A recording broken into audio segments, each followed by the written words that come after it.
देख रहे हैं राष्ट्रवादी संदेश। नमस्कार, आदाब, सत श्री अकाल। मैं लाल मोहम्मदन, स्वतंत्र पत्रकार। आज हम भादरा के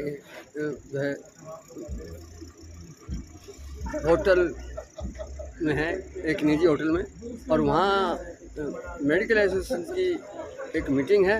और जो ये जीवन ज्योति हॉस्पिटल के मुद्दे को लेके सभी डॉक्टर्स ने जो अपनी यूनियन बना रखी है, डॉक्टर्स एसोसिएशन, जो इसमें सरकारी भी हैं और प्राइवेट रजिस्टर्ड सभी जो है डॉक्टर्स हैं, और वो प्रेस कॉन्फ्रेंस कर रहे हैं और प्रेस कॉन्फ्रेंस के माध्यम से बताएंगे कि जीवन ज्योति हॉस्पिटल में जो मुद्दा चला था सोशल मीडिया पे, वो मामला क्या है। उस मामले के विषय में डॉक्टर्स अपनी सफाई देंगे और पत्रकार जो है वो भी उनसे प्रश्न करेंगे। तो सारी क्या बातें हैं ले चलता हूँ आपको प्रेस कॉन्फ्रेंस में। देखते रहिए राष्ट्रवादी संदेश। जो लोग राष्ट्रवादी संदेश को पहली बार देख रहे हैं उनसे निवेदन है कि यूट्यूब पे आइए और राष्ट्रवादी संदेश को सब्सक्राइब कीजिए, ताकि भादरा के आसपास के समाचार आपको मिलते रहें। डॉक्टरों ने मिलकर सबने सोचा कि अपने मीडिया के अंदर जो पिछले 5-7 दिनों से जो बातें चल रही है, इनका भी अपने जवाब दें, ताकि जो जनता है जो अपने से इलाज लेती है, जिसको किसी पे फेद हो, उसके प्रति गलत धारणा तो नहीं पड़े कि डॉक्टर ये है ये। इसके लिए हमने सब ने मिलकर एक प्रेस कॉन्फ्रेंस रखी है, तो ताकि सभी जनता को ये पता लगे कि डॉक्टरों के द्वारा जो दिक्कतें होती है पेशेंट के साथ, वो किस वजह से होती है। वो सब मतलब जानबूझ के नहीं होती, वो नॉन कॉम्प्लिकेशन, नॉन मतलब पहले से जाने कॉम्प्लिकेशन है, जिसकी वजह से होती है। आज इंडिया के अंदर 1 लाख के अंदर 100 माताएं एक्सपायर होती है जापे के अंदर। यदि 1 लाख में 100 होती है तो मीन्स अपना मतलब हो कि 1000 के अंदर एक माता कहीं ना कहीं एक्सपायर हो रही है जापे के दौरान। यदि वो कहीं नंबर आएगा, और राजस्थान में इसका थोड़ा सा आंकड़ा ज़्यादा है, 116-17 के आसपास है। तो हमारा यहाँ इकट्ठे होने का मतलब यही है कि हम किसी मरीज का भला करते हैं।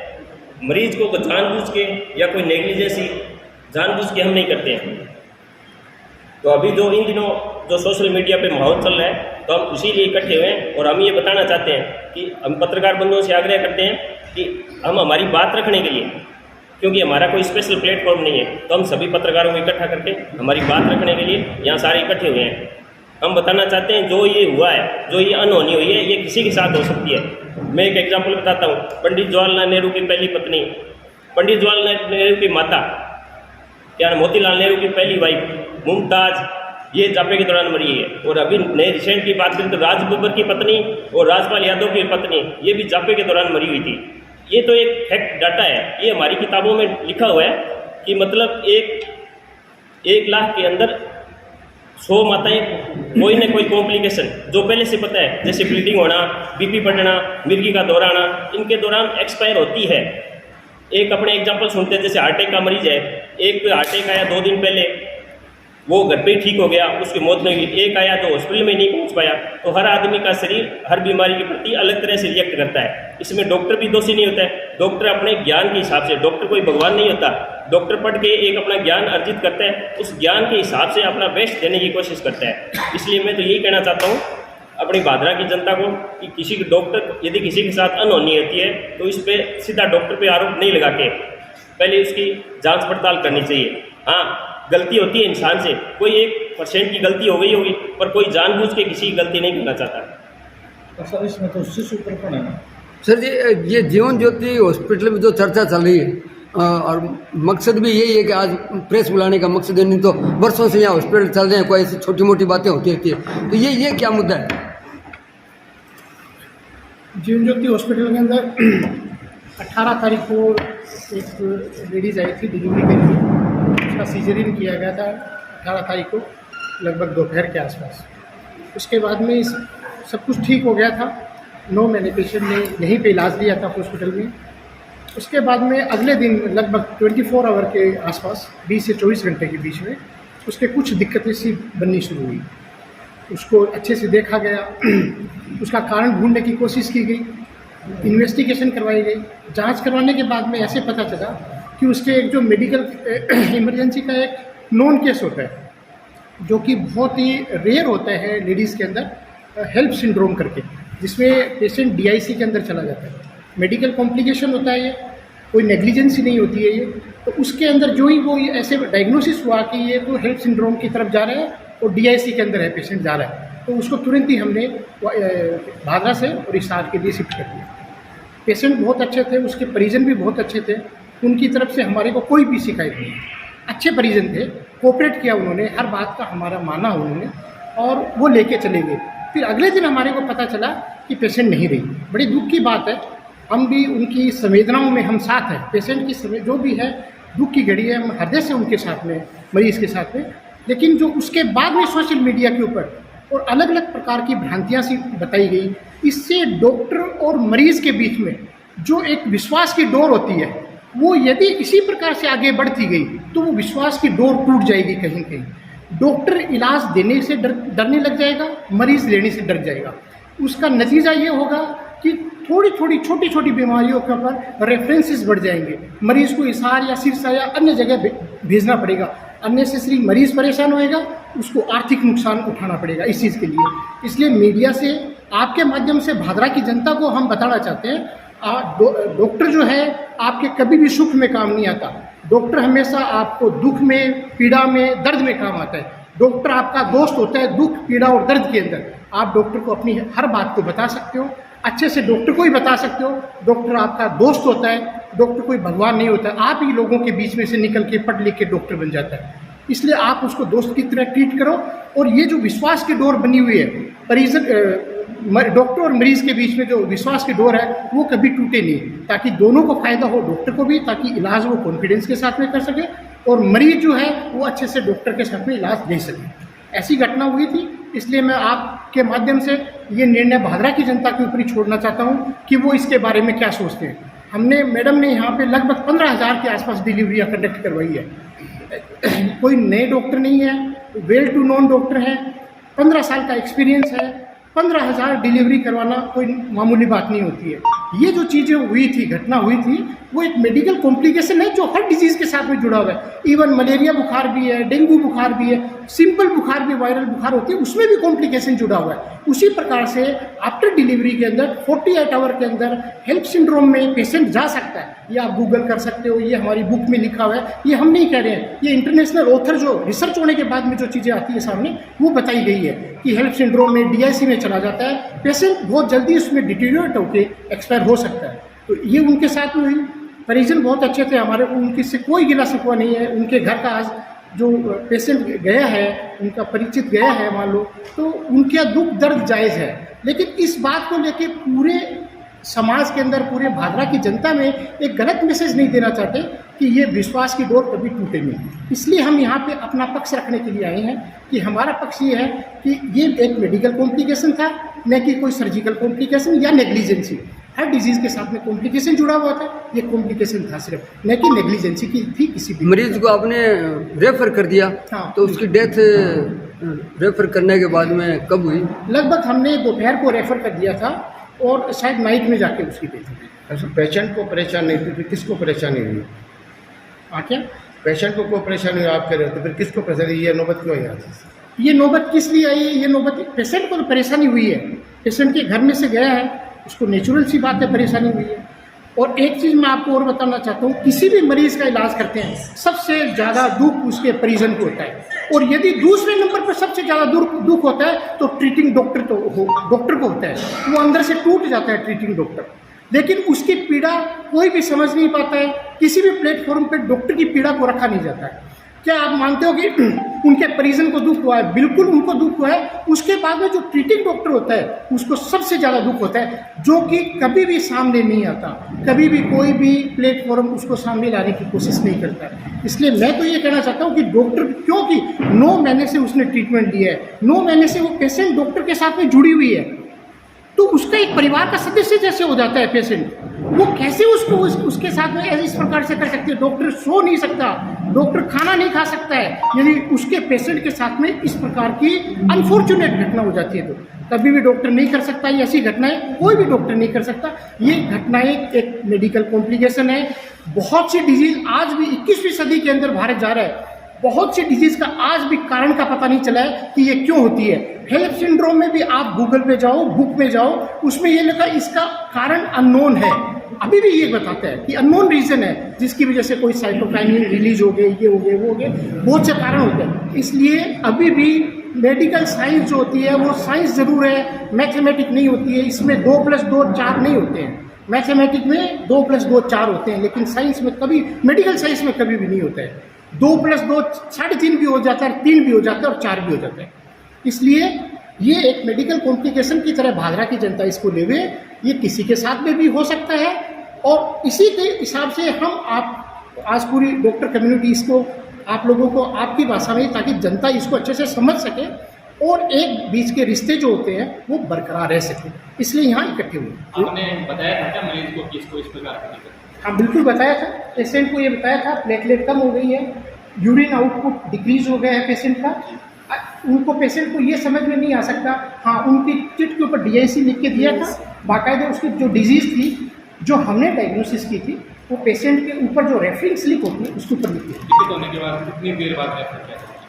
लगभग, क्योंकि देखो ऐसे है ना कि ये एक जो डिजीज़ है वो एक रेयर डिजीज़ है। एक होती है कॉमन डिजीज़ की ब्लीडिंग हो गई है जी, अपन को सीधा दिख रहा है। डिजीज़ जो भी कॉम्प्लिकेशन सामने आया उसको डायग्नोसिस बनाने में जो भी समय लगा थोड़ा बहुत, क्योंकि ऐसे है कि देखो हमारे को भी ये बहुत 15 साल की प्रैक्टिस में पहला पेशेंट आया है जो कि हेल्प सिंड्रोम करके आया। कितनी देर बाद लगभग घंटा 2 घंटा हो गया, क्योंकि डायग्नोसिस बनने में टाइम लगा। जो है डायग्नोसिस बना तुरंत रेफर कर दिया। सर, परिवादियों का कहना है कि आपने लगभग 4.5 घंटे बाद हमको रेफर किया, बताया भी नहीं गया कि कोई प्रकार नहीं, बिल्कुल बताया गया था। इनको बाकायदा प्लेटलेट के बारे में बताया, यूरिन आउटपुट के बारे में बताया, और उससे भी बड़ी चीज़ उनको जो बाकायदा रिटन डॉक्यूमेंट दिया गया उसमें उसका मेंशन किया गया। तो सर 3 दिन से ये सोशल मीडिया पे बात चल रही है, उसके बाद भादरा में लगभग 50 के तकरीबन डॉक्टर है, खड़गोश है और सिजेरियन भी 5-6 के लगभग है। 3 दिनों में सर एक भी डॉक्टर की शिकायत ना आकर आपकी 200 शिकायतें सोशल मीडिया पर, देखो जो चीज़ें सामने आ जाती है, जो सोशल मीडिया पे आई है, तो इसका सर क्या कारण है? मतलब देखो जो चीज़ें सामने आ जाती है अटैक उसी के ऊपर किया जाता है, क्योंकि ये बिल्कुल सामने आ गई ये चीज़। तो जो भी 5 साल 7 साल पुरानी भी देखो घटनाएं, कभी भी 100% रिजल्ट कोई भी नहीं दे सकता, कोई भी डॉक्टर नहीं दे सकता, कोई भी फैकल्टी नहीं दे सकती। 100% रिजल्ट नहीं मिल सकता। आज मेरे पास में यदि 100 पेशेंट आते हैं, 100 के 100 मरीज ठीक हो, ये मैं नहीं कह सकता, होते भी नहीं, ये तो कोई हॉस्पिटल वाला नहीं कर सकता, किसी के लिए भी नहीं हो सकता। इसलिए कहीं कहीं किसी के कहीं कोई पीड़ा रही हो सकता है, जायज़ पीड़ा भी हो और नाजायज़ भी हो, लेकिन वो फिर जब आपको अपनी प्रेजेंटेशन करने का मौका मिल जाता है तो भर देते हैं। सर, धरती पर भगवान का रूप डॉक्टर को माना गया है, और डॉक्टर की भी कोई टाइम लिमिट होती है क्या पेशेंट को देखने के लिए? डॉक्टर को भगवान का रूप दिया गया, वो गलत दिया गया। डॉक्टर आप ही लोगों के बीच में से पढ़ लिख के आ जाते हैं, आप ही के लोगों के समय, आप ही लोगों के बीच में से निकलते हैं, आप ही लोगों के भाई बंद होते हैं, किसी के क्या रिश्तेदार होते हैं, अलग से कोई नहीं होता है। और रही बात यह कि टाइम लिमिट की, हर इंसान की एक फिजिकल जो होती है एबिलिटी, वो एक लिमिटेड होती है। फिजिकल जो एबिलिटी होती है उससे ज़्यादा वो वर्क नहीं कर सकता, और डॉक्टरी जैसा धंधा यदि फिजिकल एबिलिटी से ज़्यादा करेगा तो उसमें एरर की संभावनाएं बढ़ जाती हैं। इसलिए वो इस प्रकार का काम जो होता है, अपनी फिजिकल जो शरीर उसका साथ दे सकता है उतनी देर तक काम कर सकता है। ज़्यादा करेगा तो गलत डायग्नोसिस बनने से गलत कॉम्प्लिकेशन सामने आएगा। इमरजेंसी तो कभी भी आ सकती है, इमरजेंसी कभी भी आ सकती है, आपकी बात बिल्कुल है, लेकिन 24 घंटे एक आदमी यदि 1 दिन 5 दिन 10 दिन काम करना होता है तो 24 घंटे भी करने के लिए तैयार है, लेकिन 365 दिन एक आदमी 24 घंटे काम नहीं कर सकता। तो फिर ऐसा हो कि हॉस्पिटल्स के आगे मतलब शाम को 8 बजे बाद में डोर क्लोज नहीं, ऐसा कुछ नहीं है। डोर क्लोज, बाकायदा स्टाफ रहता है, इमरजेंसी देखता है। इमरजेंसी की सिचुएशन होती है कि डॉक्टर को बुलाना तो बुलाया भी जाता है, लेकिन एक कॉमन पेशेंट जो कि डे टाइम में दिखाया जा सकता है उसके लिए रात के लिए हमने स्टाफ को रख रखा है, जो सीनियर स्टाफ होते हैं उनको रख रखा है, मेडिसिन देते हैं, और इमरजेंसी होती है तो कॉल करके बुलाते हैं, देखते भी है रात को। अच्छा ढीमा जी, आपका इस प्रेस कॉन्फ्रेंस के माध्यम से क्या डिसीजन क्या रहेगा? हमारा केवल डिसीजन भादरा की जनता को अपनी बात को रखने के लिए बताया है। पूरी IMA, पूरे चिकित्सक समाज वो ये चाहता है कि पूरी भादरा की तहसील की जनता हर बीमारी के कॉम्प्लिकेशन को समझे। हर बीमारी ईजी होती है, लेकिन जब वो कॉम्प्लिकेटेड हो जाती है, और ये कॉम्प्लिकेशन कोई यहाँ इंडिया में नहीं है, अब्रॉड में भी पूरे विश्व में पाई जाती है, PPS चीज़ होती है, हेल्प सिंड्रोम जो आपको मैं बता रहा हूँ वो विदेशों में भी होता है, हर जगह होता है और मैनेज नहीं होता है, बहुत कम संभावनाएं होती है, 50% संभावना होती है DIC को मैनेज करने। डॉक्टर साहब, आपका एक वीडियो वायरल हो रहा है जिसमें आप कह रहे हो कि हम रात्रि को मरीज देखते ही रात्रि नहीं। को मरीज जो होती है इमरजेंसी होती है तो ही देखते हैं, कॉमन मरीज नहीं। क्योंकि फिजिकल एबिलिटी नहीं है। वो वीडियो हम तो देख सकते हैं। इमरजेंसी का था। इमरजेंसी वो पेशेंट तय नहीं करता, वो स्टाफ या डॉक्टर तय करता है कि ये इमरजेंसी है या नहीं है। एक किसी के सिंपल बुखार आ रही है मरीज के लिए वो इमरजेंसी है, लेकिन वो रियल इमरजेंसी नहीं होती है। तो वो पेशेंट ने तय कर रखा है कि ये इमरजेंसी है, उससे इमरजेंसी नहीं होती है। इमरजेंसी की व्याख्या डॉक्टर तय करता है या स्टाफ तय करता है, उसके पैरामीटर्स तय करते हैं। यहाँ बता रहे 5,000 तक मैडम ने डिलीवरी कराई, लगभग 15,000 डिलीवरी है। उसमें से नॉर्मल डिलीवरी कितनी कराई है? वो तो डाटा मेरे पास में एग्जैक्ट नहीं है, लेकिन ये मानो कि आप 70 से 75%, 70 से 75%। सोशल मीडिया पे आप पे ये विशेष रूप से आरोप लग रहा है कि जो कोई मरीज 12 बजे कोई डिलीवरी के लिए भर्ती होता है, उसको सुबह 3 से 4 बजे लगभग औसतन तकरीबन 5-7 केस ऐसे आ जाए हैं, लिखित में भी हमारे पास उन लोगों ने भेज रखा है कि एक सेम लोग बताते हैं कि बच्चे ने पेट के अंदर पोटी कर दिया है कुछ और, ऐसे उसी स्थिति में उसको आप बताते हो कि उसको ऑपरेशन करना ही पड़ता है। इस प्रकार का इसका सिजेरियन मैं बताता हूँ सिजेरियन के बारे में क्या है।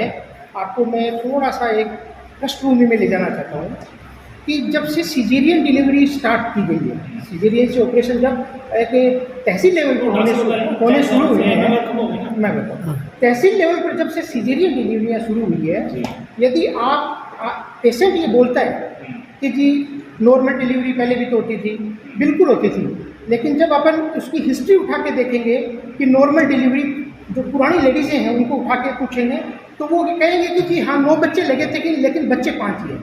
वो 4 बच्चे कहाँ गए?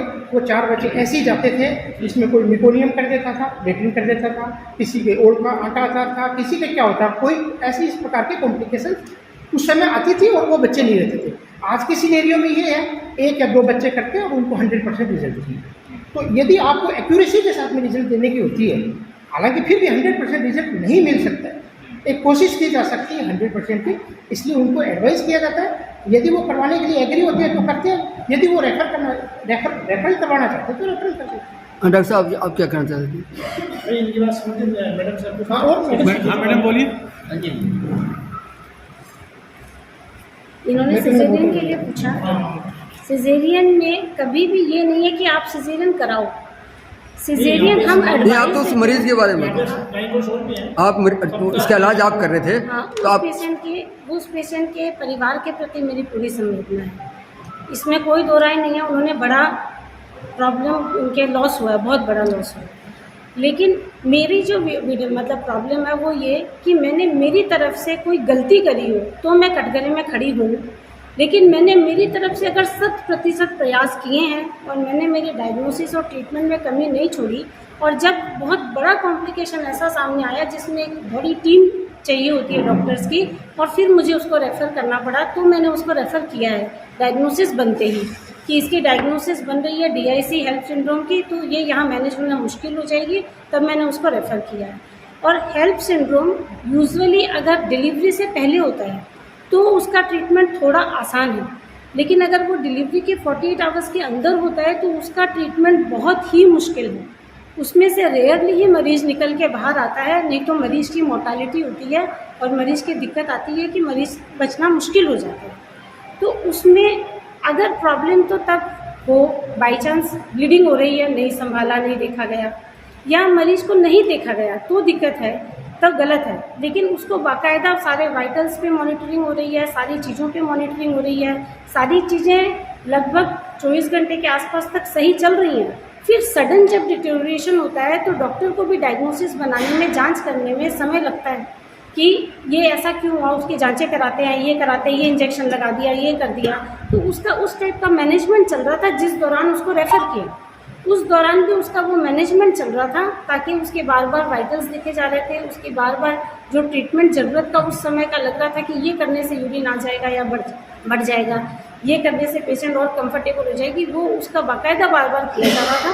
फिर जब प्लेटलेट बिल्कुल पता चला कि एकदम लोअर साइड में है और अब ये पूरा DIC जैसा फीचर सामने आ गया है, तब मैंने उसके हस्बैंड को बोला कि बेटा इसका ट्रीटमेंट यहाँ पे पॉसिबल अब नहीं है, आपको बड़े सेंटर की ज़रूरत है, अच्छे ICU की ज़रूरत है, आपको इनको अब एक बार हिसार ज़रूर लेकर जाना चाहिए। तब मैंने उसको रेफ़र किया था। मैंने इस उम्मीद से रेफ़र किया था वहाँ मरीज़ सही हो जाएगी। कभी डॉक्टर इस उम्मीद से भी रेफ़र नहीं करता कि मुझे मरीज़ नहीं मिलेगी अगले दिन, लेकिन ये पीड़ा का विषय है कि वो मरीज़ मेरी दूसरे दिन मुझे पता चला कि नहीं है।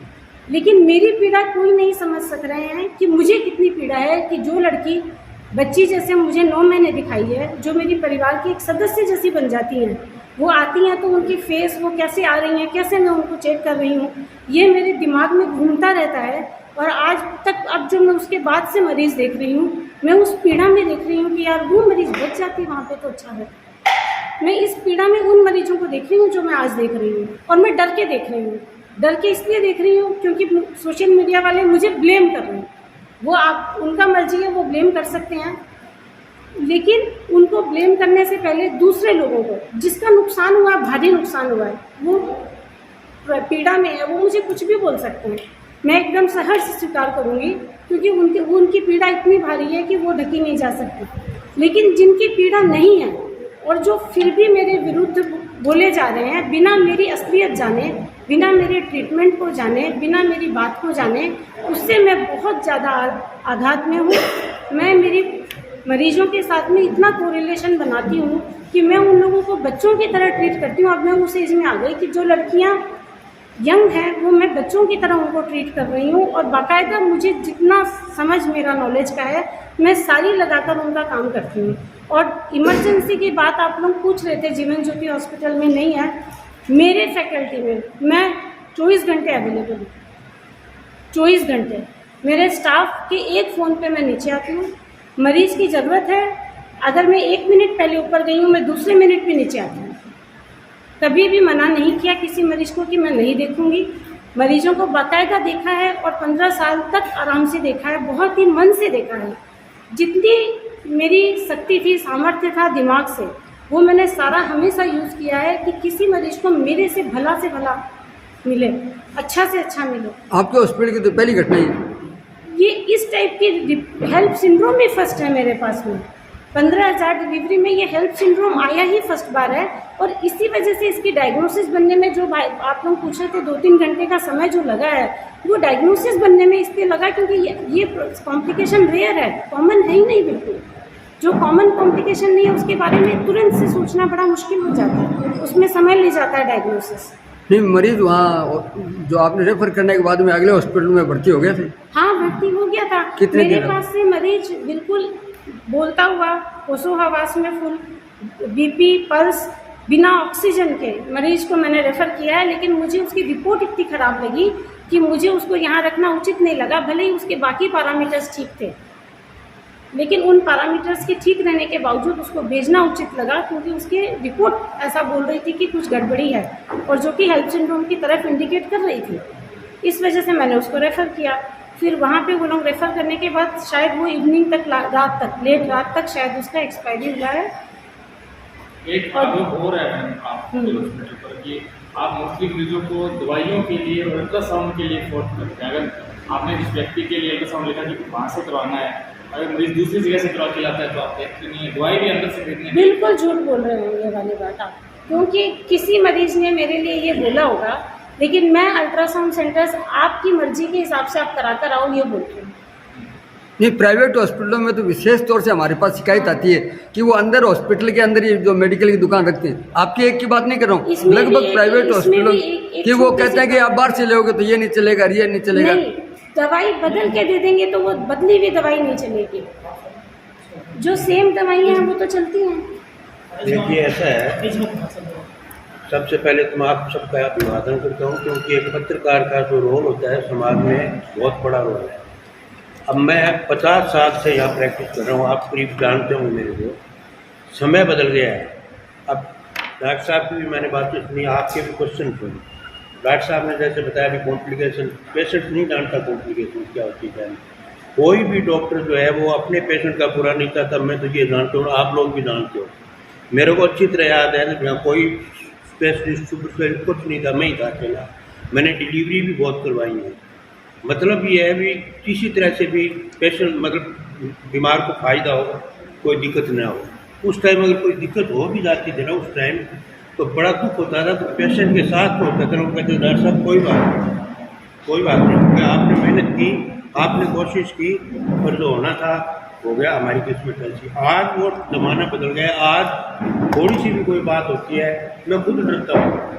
अगर कोई सीरियस पेशेंट आ गया, उस पर मैंने इमरजेंसी को इंजेक्शन लगा दिया, बायदे में उसकी डेथ हो जाती है, तो मैं तो गया वो सीधा ही डॉक्टर ने इंजेक्शन लगाया, लगाते हुए खत्म हो गया। समय बदल गया है, समय के हिसाब से इससे नुकसान जो है वो पेशेंट को हो रहा है।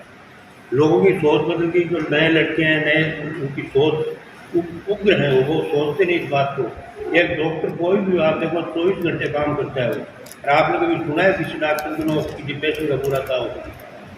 हाँ, गलती हो सकती है, मैं नहीं कहता नहीं होती गलती, हर चीज़ से होती है, किससे नहीं होती गलती, नेग्लिजेंस होती है। मेरे एटीट्यूड जो है ना आपका समाज का डॉक्टर के प्रति हमेशा अच्छा रहेगा, तभी आपस में तालमेल और पेशेंट को अच्छी सुविधा मिल पाएगी। मेरा तो यही कहना है।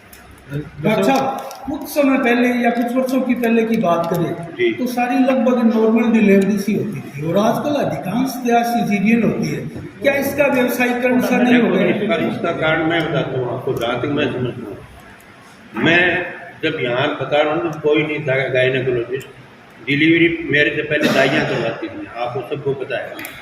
मेरे को बुलाते थे पहले, क्या कहते थे अभी डॉक्टर को बुलाओ। मैं दादा मेरे को डॉक्टर साहब बैठ जाओ आप। हम जब गए तो आप टीका लगाते हैं, आपने भी सुना होगा। मैंने जब ये क्या करे टीका लगा तो बिना देखे भी बच्चेदानी का मुंह खुला है या नहीं खुला है, ऐसे मैंने कहा मैं ऐसे नहीं करता। यहाँ दाइयों के नाम जानता हूँ, 10 दाइयाँ थी वो। सबको मैंने कहा कि मेरे को मत बुलाया करो, मेरे को बुलाओगे तो मैं पहले पेशेंट को देखूंगा, नीचे से देखूंगा उसको, जहाँ देखूंगा कि उसका मुँह खुला है कि नहीं बच्चेदानी का मुँह नहीं खुला है, मैं इंजेक्शन लगा दूंगा, कॉन्ट्रैक्शन होगा, फट जाएगा। वो रिवाज मैंने बदला, पर दुख पाते थे उस टाइम, परेशानी भी होती थी। हालांकि डिलीवरी से हो जाया करती थी, पर कारण आपको चलो ना, कारण ये आजकल की औरतें जिनकी डिलीवरी होती है बच्चियाँ, वो पहले वाली जितनी स्ट्रॉन्ग नहीं है। लोगों का एटीट्यूड बदल गया। अभी दुख नहीं पाना, बिल्कुल पेन सहन नहीं करना, हमें दर्द नहीं होना चाहिए डॉक्टर साहब। सबसे बड़ा कारण यही है। बाकी आराम से जो नॉर्मल डिलीवरी काफ़ी हो सकती है अगर पेशेंट चाहे तो। बहुत से मामले, डॉक्टर साहब ये सवाल मैंने इसलिए किया है, वो आम पब्लिक जानना चाहती है। बहुत से मामले ऐसे आते हैं कि उस अस्पताल से जहाँ बोल दिया गया कि सिजेरियन होगा, फिर वो पेशेंट जो है अपने उस पेशेंट को दूसरे अस्पताल में लेके जाता है और वहाँ नॉर्मल डिलीवरी होती है कि यहाँ सिजेरियन का कोई सवाल ही नहीं है। तब ये सवाल उठता है डॉक्टर साहब? नहीं, ये आपकी बात कुछ हद तक सही है। मैं आपको एग्जाम्पल देता हूँ। एक तो केस जैसे मैंने खुद रेफर किए, मान लो इनको साल ले जाओ, सिरका ले जाओ, जैसे गाड़ी में चले वो हिलने से उनको क्या कॉन्ट्रैक्शन शुरू है, तो डिलीवरी थोड़ी सी दूर जाके होगी। बोल साहब आप पहुँचते नहीं, हम तो डिलीवरी यहाँ पास में होगी। मैंने कहा बहुत अच्छी बात है। तो ये सबसे बड़ा कारण है। आप मान लो आप यहाँ से मैं भेजता हूँ डॉक्टर साहब का, रास्ते में मान लो जाते हैं तो अगर उसका मुंह खुल जाता है बच्चेदानी का, डिलीवरी हो सकती है, कोई बड़ी बात नहीं। इनके यहाँ है तो इनको दिखा भी मुँह खुला नहीं है, बच्चेदानी का कॉम्प्लिकेशन हो सकती है, तो डॉक्टर साहब के पास रेफर कर दो। तो ये कोई जरूरी नहीं है। मेन चीज़ तो मैंने बताई आपको, औरतें जो डिलीवरी अब होती हैं जिन औरतों के, वो पहले वाले जितनी स्ट्रॉन्ग नहीं है, उनका एटीट्यूड बदल गया है, वो पेन सहन नहीं करना चाहती, जल्दी से जल्दी डिलीवरी जाती है, इवन डेट और टाइम में जाती है। हमारे इस डेट और इस टाइम पे बच्चा जो है पैदा होना चाहिए। आपने ये भी सुना होगा। आपने जैसे एक सवाल पूछा बहुत ही अच्छा सा भी डॉक्टर नंदलाल जी से कि डॉक्टर साहब 10-15 वर्ष पूर्व कि बाजरा में नॉर्मल डिलीवरी बहुत ज़्यादा होती थी, अब सिजेरियन लगे। 15 से 20 वर्ष पूर्व मेरे हिसाब से कोई भी गायनेकोलॉजिस्ट सिजेरियन वाला डॉक्टर बाजरा में नहीं था। जो नॉर्मल डिलीवरी होनी थी वो सरकारी हॉस्पिटल में या जो नॉर्मल करवा सकते थे वो करवाते थे। उसके अलावा सिजेरियन वाली जिनको सिरसा या हिसार भेजा जाता था। तो ऑब्वियसली बाजरा में नॉर्मल डिलीवरी होगी। जैसे जैसे स्पेशलिस्ट बढ़ेंगे, अब जैसे आपको वही बात है, आज डॉक्टर साहब पथरी का ऑपरेशन करते हैं, मुकेश जी पथरी का ऑपरेशन करते हैं। कुछ लोग बोलेंगे कि पहले तो पथरी पानी पी के निकल जाया करती थी, लेकिन आजकल बाजरा में पथरी का ऑपरेशन बढ़ने लग गए। मतलब बाजरा में स्पेशलिस्ट आ गए उस चीज़ के लिए आज आपको हिसार या दुर्गामी क्षेत्र में जाना पड़ता है। कुछ लोग बोलेंगे पहले तो गोडे दवाई से ठीक हो जाते थे, लेकिन अब तो बाजरा में आते ही बदल देते हैं, क्योंकि बदलने के वहाँ पर डॉक्टर पहुँच चुके हैं। तो जिस हिसाब से सुविधाएं बढ़ेंगी उस हिसाब से वो चीज़ें, बच्चा अगर लेटरिन कर देता है, उसके अगर अवन काट पॉसिबल है, क्योंकि हमारे पास 4 से 5 अच्छे गायनिकोलॉजिस्ट मौजूद है। तो ये वही वाली बात है, कल को और अपने पास अपॉर्चुनिटी आएंगे, बर्न के डॉक्टर आएंगे, बड़े बड़े डॉक्टर आएंगे, तो वो चीज़ें भी भादरा में होने लग जाएंगी। तब अपन ये थोड़ी ना बोलेंगे कि भाई ये चीज़ें पहले भादरा में होती नहीं थी लेकिन डॉक्टर आने की वजह से बढ़ गई। ये वैसी बात है। 15-20 वर्ष पूर्व आपको पता है सीजरियन, आज आप बोलिए कि सरकारी हॉस्पिटल भादरा में नॉर्मल डिलीवरी होती है, तो नॉर्मल हो रही भी वहाँ सीजरियन नहीं हो रहा। आप आज भादरा में सरकारी हॉस्पिटल में सीजरियन ऑपरेशन होने लगता है, कल को आप लोग ये बोलने लगेंगे कि इसी सरकारी हॉस्पिटल में पहले नॉर्मल डिलीवरी होती थी, आज देखिए सीजरियन ऑपरेशन कितने बढ़ने लग गए, क्योंकि भैया वहाँ स्पेशलिस्ट आ गए। नहीं डॉक्टर साहब, एक बात तो मानेंगे, रिस्क कवर थोड़ा सा इसमें कम ज्यादा हो सकता है। डॉक्टर साहब आजकल रिस्क नहीं लेना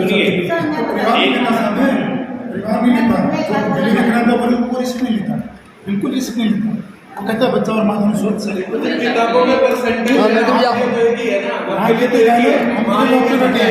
सबका सिर करो, किनका सीजरियन हुआ, हमारी सबकी सीजरियन हुआ, हम भी रिस्क नहीं लेना चाहते। डॉक्टर साहब आप क्या करते हैं? हमारे घरों में सीजरियन हुआ, हमारे घरों में ऐसी डेथ हुई। अगर गलत होता तो हमारे घरों में होता क्या जी? मेरी बेटियां 90% के सीजरियन सर्जरी हुई है। मेरी बेटियां सीजरियन हो गया, मैं लोगों को एडवाइस करता हूँ। मैडम को बोलने दो। हाँ मैडम मैडम ने किया था, मैडम ने किया था। सर एक मिनट, प्राइवेट सेटअप का एक रियलिटी मैं आपको बताती हूँ। रूरल में जैसे कि पता है, एक प्राइवेट सेटअप की रियलिटी मैं आपको बताती हूँ। जब तक हमारे पास पेशेंट आता है तो 2 या 3 दिन की ट्रायल लेके आते हैं, या तो सरकारी में या तो कोई CHC DHC में। और जब तक हमारे पास आता है कोई ऑलरेडी फीटल डिस्ट्रेस में 80% ऑपरेट जो होते होंगे वो ज़्यादातर फीटल डिस्ट्रेस के होते हैं। बच्चे की धड़कन या तो बहुत तेज़ या तो बहुत कम होती है। उस सिचुएशन में ऑलरेडी एक नोन इंडिकेशन है ऑपरेशन का।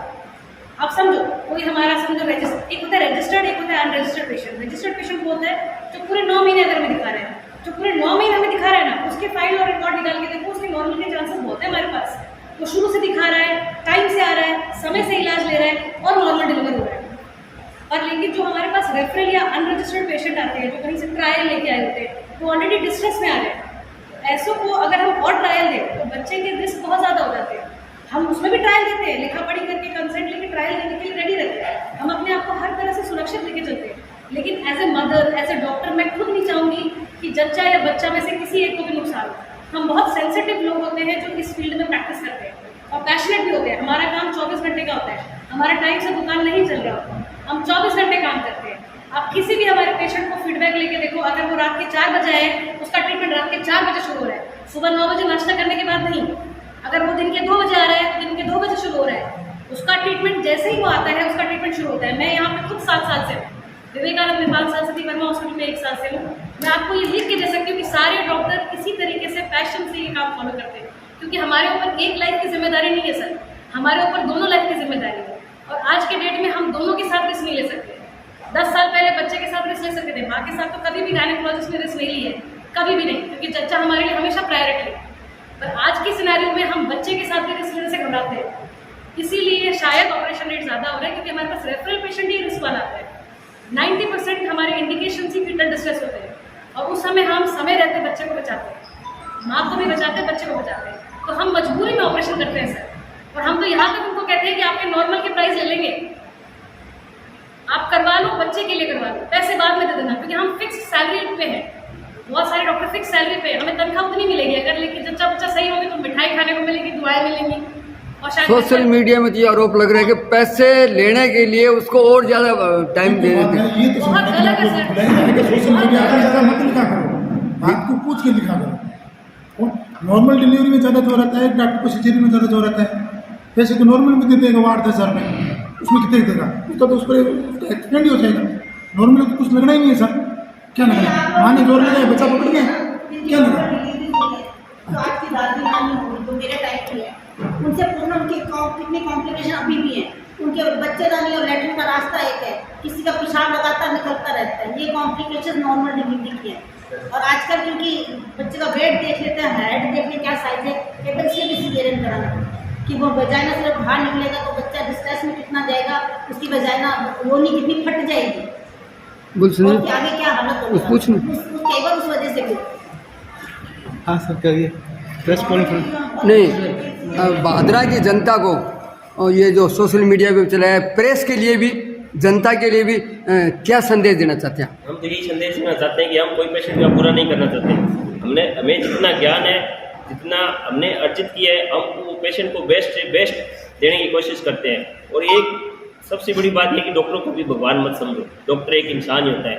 भगवान वही चीज़ होता है जो दिखाई नहीं देता, जो दिख गया वो कभी भगवान नहीं होता। डॉक्टर को भगवान मानना ही एक बहुत बड़ी दिक्कत है। डॉक्टर कभी भी भगवान नहीं हो सकता। डॉक्टर आपके बीच में से आया हुआ, थोड़ा उसको नॉलेज आता है, वो उस चीज़ का स्पेशलिस्ट है, वो एक है इंसान ही, उसको सब कुछ वही चाहिए जो आपको चाहिए। तो आप उससे इतनी ज़्यादा भी उम्मीद मत करो कि ये भगवान है, आपकी दवाई लगती है। सब नॉलेज के हिसाब से होता है सारी। आजकल आप कहते हो कि डॉक्टर जांच बहुत करवाता है, डॉक्टर जांच नहीं करवाए, किस लिए करवाए? ये आजकल जो मतलब विवाद बढ़ रहे हैं, तो डॉक्टर अपनी सेफ्टी के लिए करवाता है कि इसके कोई और दिक्कत तो नहीं हो जाएगी। सारे इसीलिए करवाते हैं कि मतलब इसके कोई कॉम्प्लिकेशन नहीं हो जाए, ये पेशेंट बिल्कुल फिट है, इसीलिए सारी जांचें हो रही है। और मरीज भी चाहता है, मरीज आता है, उसके छाती में दर्द होता है, वो कहता है मेरी जांच कराओ डॉक्टर साहब, मेरी ये कराओ, मेरा इको कराओ, ये कराओ। हम कहते हैं कोई दिक्कत नहीं है। अब यदि 1000 में से किसी एक को दिक्कत हो जाए तो वो हमें क्या कहेगा? वो डॉक्टर को पता ही नहीं लगा। और यदि 1000 की 1000 जांच लिख दी तो सारे बोलेंगे डॉक्टर ने बहुत जांच करवा ली। तो ये चीज़ें तो हर फील्ड के अंदर ऐसा हो रहा है। पहले आदमी कितना पैदल घूमता था, आजकल कोई पैदल घूमता है? तो ऐसे ही सबको फैसिलिटी चाहिए। सारी चीज़ें इसी वजह से हो रही है सब कुछ। तो डॉक्टर को एक भगवान मानना बंद करो। डॉक्टर आपके बीच में से उठा हुआ इंसान है। कोई अपनी एबिलिटी से कितनी मेहनत करता है, कोई कितनी मेहनत करता है। जो जितना ज़्यादा काम करेगा, जो जितनी ज़्यादा इमरजेंसी लेगा, उसकी उतनी ही रिस्क होने की संभावना है। यदि कोई पेशेंट नॉर्मली डिलीवरी करा रहा है, वो सीजरियन ले ही नहीं रहा, थोड़ा सा कॉम्प्लिकेशन आती है, उसको रेफर कर रहा है, तो उसके प्रॉब्लम आने की संभावना कम होगी। जो जितनी ज़्यादा इमरजेंसी हो, इतने सीरियस मरीज लेगा, उसके साथ उतनी ही अनहोनी होने की संभावना ज़्यादा रहेगी। अब मेरे पास हार्ट का पेशेंट आया, मैंने उसको इसी देख दिया, यार तू जल्दी जा, तू पहुँच, वो रास्ते में एक्सपायर हो गया, उसमें भी मेरी गलती है, मैंने उसको मैनेज नहीं किया। और यदि उसको मैंने यहाँ पे रख लिया, मेरे पास एक्सपायर हो गया, तो बोले आपने रेफर क्यों नहीं किया? हम तो हमारे बेस्ट करते हैं ना, हमें पता है कि इसकी ये दिक्कत आने वाली है, पर सब कुछ सारा 100% तो कुछ होता ही नहीं है। यहाँ मैथमेटिक्स का वो बता रहे थे कि 2 + 2 4 होता ही नहीं है। यहाँ 0 भी हो सकता है, 50 भी हो सकता है, 100 भी हो सकता है। तो डॉक्टर को एक तो भगवान मानना बंद मत करो। डॉक्टर अपनी एबिलिटी से एक मजदूर की तरह मेहनत करके अपने ज्ञान से ही पेशेंट को ठीक करता है। ठीक, धन्यवाद सर। स्वामी जी, आप अध्यक्ष हैं, आज आपने प्रेस कॉन्फ्रेंस की। आप मेडिकल से कमीशन लेते हैं, हम ऐसे नहीं कहते आप उस मेडिकल। आप ये बताओ कौन सी मेडिकल वाला कमीशन देता है? यहाँ पे आप पूछो, अभी कॉल लगा के पूछो कि वो मेडिकल वाला इस डॉक्टर को कमीशन देता है। आपका कोई कोई एक सिंगल मेडिकल वाला नहीं, वो एक सिंगल मेडिकल वाले को बता देते डॉक्टर बनने। कोई सिंगल मेडिकल वाले को अभी कॉल लगा, डॉक्टर छोड़ जाएंगे, सारे डॉक्टर छोड़ जाएंगे। और मतलब ये कोई नहीं बोलेगा। नहीं, क्यों नहीं बोलेगा? स्वामी आप बोलिए। आप अध्यक्ष है ना, मेरा ये कहना है कि पत्रकारिता है एकदम निष्पक्ष, ईमानदारी से, सच्चाई पे होनी चाहिए। डॉक्टर साहब एक मिनट, आप ये कह रहे हो कि सच्चाई पर होनी चाहिए पत्रकार सवाल कब उठाते हैं? जब हमारे पास कमेंट, जनता कमेंट करती है ना, हमारे पास मैसेज भेजती है गवर्नमेंट। नहीं, आप बारी बारी में हमारे पर प्रश्न उठा रहे हो कि आप पत्रकारिता निष्पक्ष, यानी कि हमारी पत्रकारिता जब हमारे पास जनता हमारे पास कमेंट भेजती है ना, या हमारे को पर्सनल मैसेज भेजती है कि अभी वहाँ पर इस हॉस्पिटल में ये हो रहा है, तब हम आप इस सोशल मीडिया पर छापना गलत है। मेरा कहने का मतलब ये, आपने वर्जन लिया नहीं डॉक्टर का, किसी का भी, दोनों पक्षों में किसी का, अगर वो झूठ है तो फिर वो गलत है। नहीं, डॉक्टर साहब ने हमारे को बुलाया नहीं, बहुत ज़्यादा शिकायत आती है, छापती है। बोले इतना साल वर्जन लो, मेरा चला लो, आपको ज़्यादा शिकायतें मिल जाएंगी, इनका चला लो, आज इनके चल रही है, इनकी नाम आ रहा है, आप किसी डॉक्टर का चला लो। नहीं, इतने साल कभी, इतने साल डॉक्टर साहब मैं तो कह रहा हूँ जो काम करे उसमें गलती होगी, गलती होगी वो लिख देगा। आज इनके चला लो। भाभी जी एक बात बताओ, इतने साल हो गए आपको यहाँ पर, किसी मीडिया वाले ने आपके खिलाफ कभी लिखा? बिल्कुल कभी नहीं लिखा। चलाया नहीं आपने। ये सिर्फ रीनवा जी के खिलाफ क्यों चला? मीडिया है। नहीं, सुरेश जी आप बताइए, आपके खिलाफ कभी लिखा किसी ने? किसी डॉक्टर हमारे को बताइए कि किसी के खिलाफ हमने लिखा? सिर्फ एक रीनवा जी के खिलाफ ये 2-3 दिन से चल रहा है। ज्यादा मैसेज आए, गुलशन के पास ज्यादा मैसेज आए, उन्होंने लिख दिया। निष्पक्ष पत्रिका भादरा में देखो पत्रकार है कि दोनों पक्षों की बात रखिए, संतुलन बनाया जाए। तो कुछ सिस्टम तो ऐसा दोनों पक्ष के होते हैं हमेशा, दोनों पक्ष के होते हैं हमेशा। पत्रकारों के पास हमारे में जो छुट्टी है ना, अभी दोनों का वर्जन होता है हमेशा। इमारत में नहीं देखता, उसके बाद में क्या रह गया? दूसरा वर्जन किसका ले दूसरा? एक मरीज है डॉक्टर साहब, देखो आपके पास भी जाते हैं महावीर जी, आप रात्रि को उठते नहीं हो गया? जब हम कहते हैं भाई कोई हार्ट पेशेंट है, किसी का हार्ट अटैक आ गया, तो आप उठते नहीं हो गया? रीनवास जी के पास कोई मैसेज फोन गया कि भी आप रात्रि को, मेरी फिजिकल एबिलिटी अब इतनी नहीं रही कि मैं 24 घंटे पेशेंट देख सकता। मेरी शारीरिक क्षमता इतनी नहीं रही है कि मैं 24 घंटे पेशेंट देख सकता। मैं खुद कह रहा हूँ, मेरी इतनी क्षमता नहीं है शरीर की।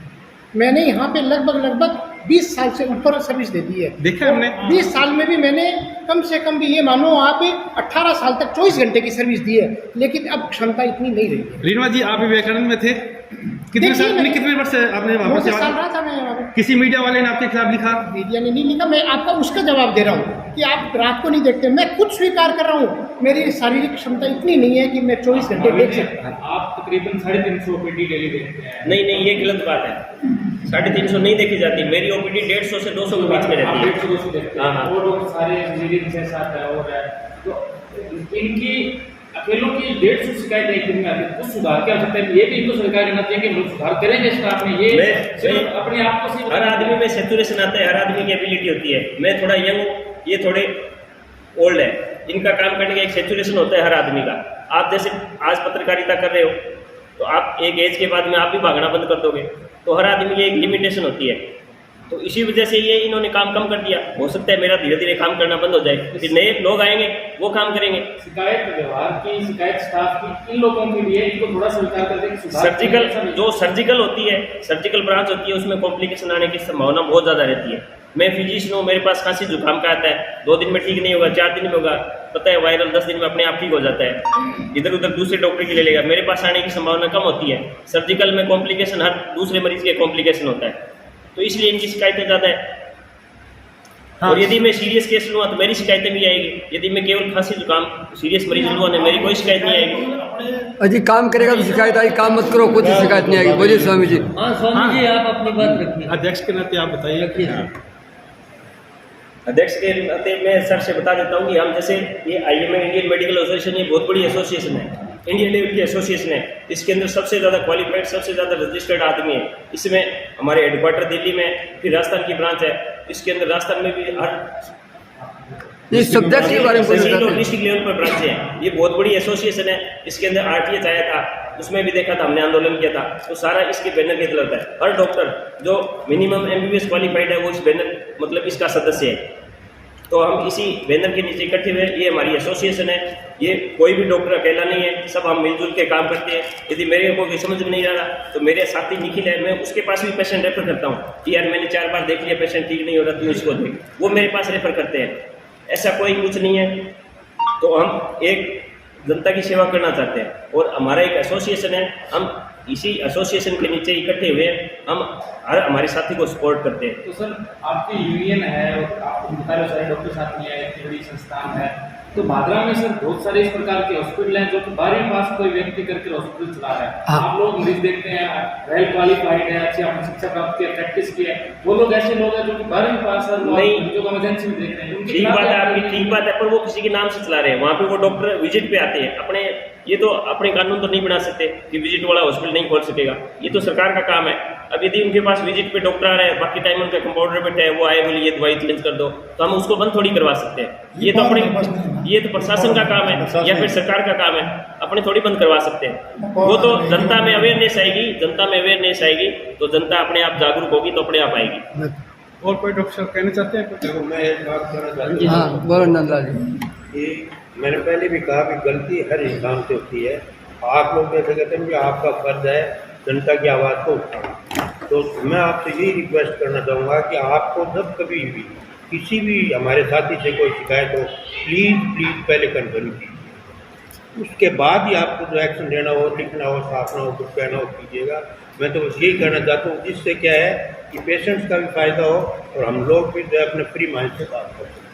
टेंशन में, प्रेशर में काम करना जो है बहुत मुश्किल है। तो बस ज़्यादा इस बात को नहीं कह लेते हैं। मेन चीज़ यही है, आपके पास अगर कंप्लेंट आती है तो please confirm with concern person. शुक्रिया डॉक्टर साहब, आप कहेंगे कुछ? Thank you. बहुत धन्यवाद। और ये भी है भैया, मान लो गलती हुई है थोड़ी बहुत भी, अब जैसे आप कह रहे हो डॉक्टर साहब के स्टाफ को समझाना हो तो बिल्कुल समझाएंगे। अगर ये आपको महसूस हुआ है तो कोई बात नहीं, समझाएंगे अपने स्टाफ को भी, आप अच्छा बिहेव करो। अब भी पेशेंट को अच्छा बिहेवियर तो है डॉक्टर का मेन, तो आप ज़्यादा दूर नहीं देते हुए इसका समाधान आप लोग भी इसी तरह करके करते। बहुत बहुत धन्यवाद।